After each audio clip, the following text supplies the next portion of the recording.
Labą dieną visiems.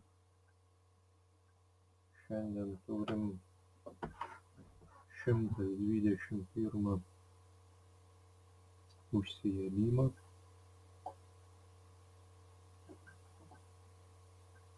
Praeitą kartą kalbėjome apie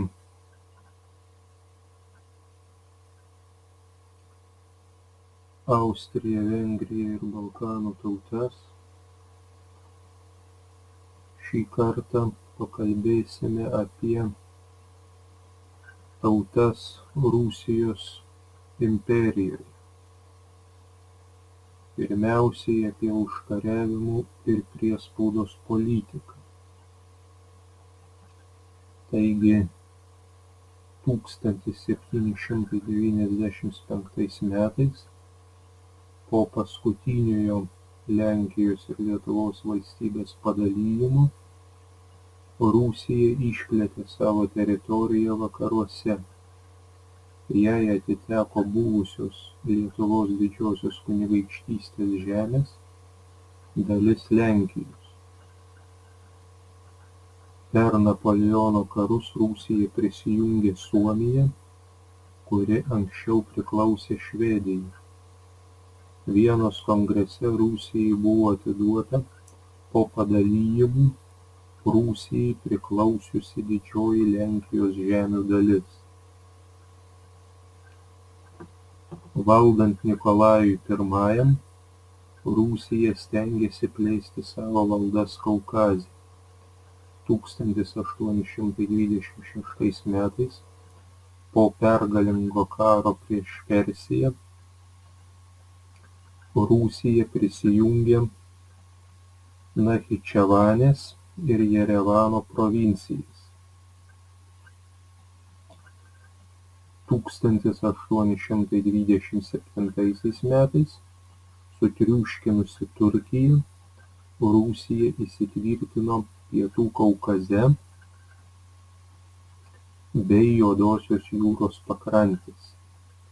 Visiškai įsivyrauti Juodojoje jūroje Rusijai sutrukdė Krymo karas, kai 1853 metais Rusija užpuolė Turkiją, pastarąją parėmė vakarų Europos šalys, todėl carinė imperija buvo sutriuškinta. Po pralaimėto Krymo karo Rusija savo dėmesį nukreipė į rytus ir stengėsi įsitvirtinti Ramiojo vandenyno pakrantės. 1854 metais Rytų Sibiro generalgubernatoriaus Nikolajaus Muravjovo vadovaujama ekspedicija įkūrė Chabarovsko miestą. Iš šio atramos punkto Muravjovas sparčiai plėtė teritoriją į rytus. Greitai rusų ekspedicijos pasiekė Ramiojo vandenyno pakrantės ir 1860 metais padėjo pamatus Vladivostoko uostui.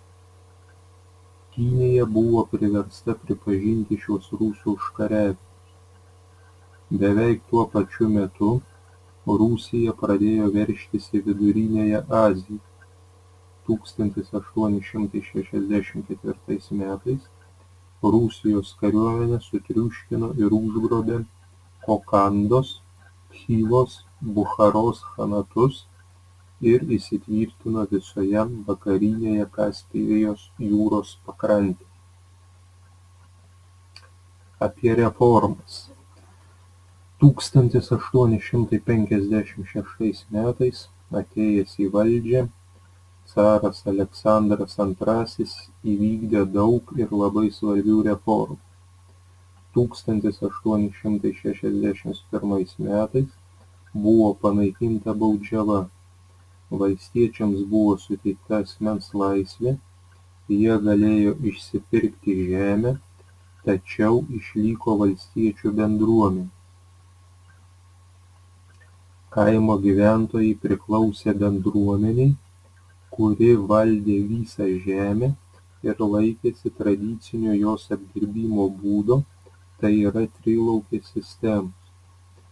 Valstiečiai, žinoma, turėjo teisę palikti bendruomenę, tačiau tik labai nedaugelis galėjo įsigyti atskirą ūkį, nes tam neturėjo lėšų.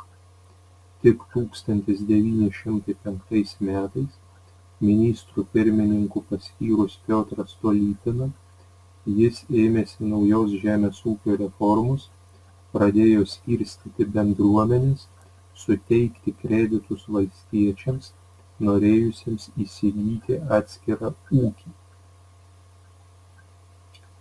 Aleksandro II valdymo metais buvo išplėsta miestų savivalda, reformuota švietimo sistema, atsisakyta rekrūtų ėmimo ir įvesta visuotinė karinė prievolė. Rusijos pramonė palyginti su žemės ūkiu vystėsi žymiai sparčiau. Greičiau plėtojosi tekstilės ir geležies perdirbimo pramonės šakos. Vyriausybė rėmė geležinkelių tiesimą, teikė lengvatas ir kreditus, tai skatino geležies gavybą ir perdirbimą. Rusijos valdžia skatino ir užsienio investicijas, ypatingai kapitalo įplaukų padaugėjo po 1897 metų, kai į šalį ėmė investuoti ir teikti kreditus Prancūzija, Belgija. Apie 1900 metus Rusijoje veikė 269 užsienio bendrovės, kurios daugiausiai vertėsi naftos gavyba, turėjo elektrotechnikos, chemijos produkcijos fabrikus. 20 amžiaus pradžioje Rusija pasiekė įspūdingų laimėjimų. Pagal geležies išlydymą ji užėmė 4. vietą pasaulyje ir aplenkė Prancūziją. Pagal plieno išlydymą užėmė 5. vietą pasaulyje. Nepaisant tokios pažangos, pramonėje būta ir daug sunkumų. Ne visi miestus užplūdę bežemiai valstiečiai galėjo gauti darbą, jų darbo jėga buvo pigi, žmonės išnaudojami.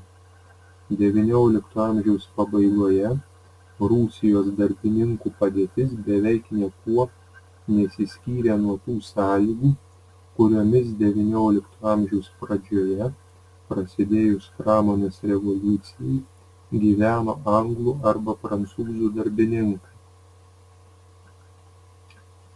Tokiomis sąlygomis susikūrė net politinis judėjimas, kurio dalyviai pavadinti kabutėse narodnikais, tai yra liaudininkais.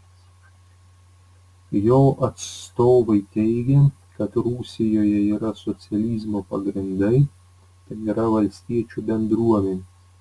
Todėl nelaukiant, kol įsitvirtins kapitalizmas, reikia suorganizuoti valstiečių revoliuciją, nuversti carinę valdžią ir kurti socializmą. Bet neraštingi rusų valstiečiai net nesuprato, ko siekia šie revoliucijos propaguotojai. Nepavykus įvykdyti valstiečių revoliucijos, narodnikai griebėsi teroro.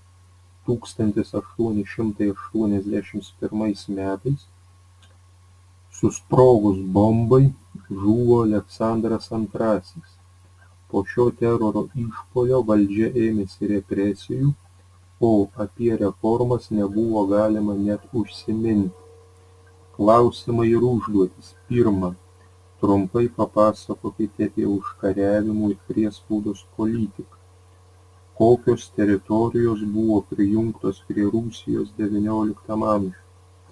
Pasakokit ir atsakykit, remdamiesi pateiktą medžiagą ir žiniomis. Antra, trumpai papasakokite apie reformas.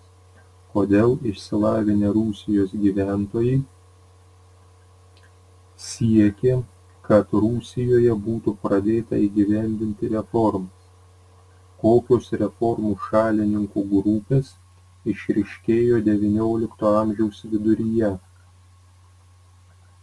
Kokias reformas buvo pradėta įgyvendinti Aleksandro II valdymo metais? Pasakokite ir atsakykite remdamiesi pateikta medžiaga ir žiniomis.